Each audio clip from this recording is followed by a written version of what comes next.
بسم اللہ الرحمن الرحیم۔ السلام علیکم۔ حج اسلام کی ایک بنیادی عبادت ہے، چنانچہ زندگی میں ایک بار حج کرنا ہر مسلمان مرد و عورت کے لیے ضروری ہے، لیکن اس کی کچھ شرطیں ہیں۔ اگر کسی شخص میں یہ شرطیں موجود نہ ہوں تو اس کے لیے حج کرنا ضروری نہیں۔ حج کے معنی عربی زبان میں حج کے معنی کسی بڑے مقصد کا ارادہ کرنے کے ہے، لیکن اسلام میں اس سے مراد وہ خاص اعمال ہے جو سال کے مخصوص دنوں میں خاص جگہوں پر خاص طریقے سے ادا کیے جاتے ہیں۔ حج کے ان خاص اعمال کو مناسک کہا جاتا ہے، یعنی وہ کام جو حج میں کیے جاتے ہیں۔ حج کی فرضیت، حج کا فرض ہونا قرآن مجید سے اور حضور نبی کریم صلی اللہ علیہ وسلم کے احادیث سے ثابت ہے۔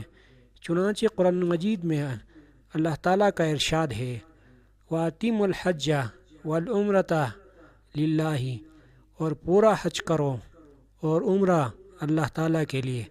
ایک دوسری آیات کریمہ کے الفاظ ہے، وَلِلَّهِ عَلَى النَّاسِ حِجُّ الْبَيْتِ مَنِ اسْتَطَاعَ إِلَيْهِ سَبِيلًا، اور اللہ تعالیٰ کے لیے لوگوں پر اس گھر کا حج فرض ہے جو وہاں تک پہنچنے کی طاقت رکھتے ہو۔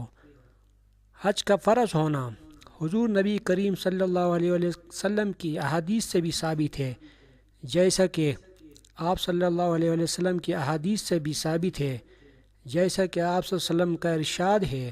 اسلام کی بنیاد 5 چیزوں پر ہے۔ نمبر 1، اس امر کی گواہی دینا کہ اللہ ایک ہے اور حضرت محمد مصطفیٰ صلی اللہ علیہ وسلم اللہ کے رسول ہے۔ نمبر 2، نماز قائم کرنا۔ نمبر 3، زکوٰۃ دینا۔ نمبر 4، رمضان کے روزہ رکھنا۔ نمبر 5، حج کرنا۔ حج واجب ہونے کی شرطیں۔ حج واجب ہونے کی پہلی شرط مسلمان ہونا ہے، دوسری شرط جوان ہونا ہے، تیسری شرط عقل مند ہونا ہے، چوتھی شرط استطاعت والا ہونا ہے۔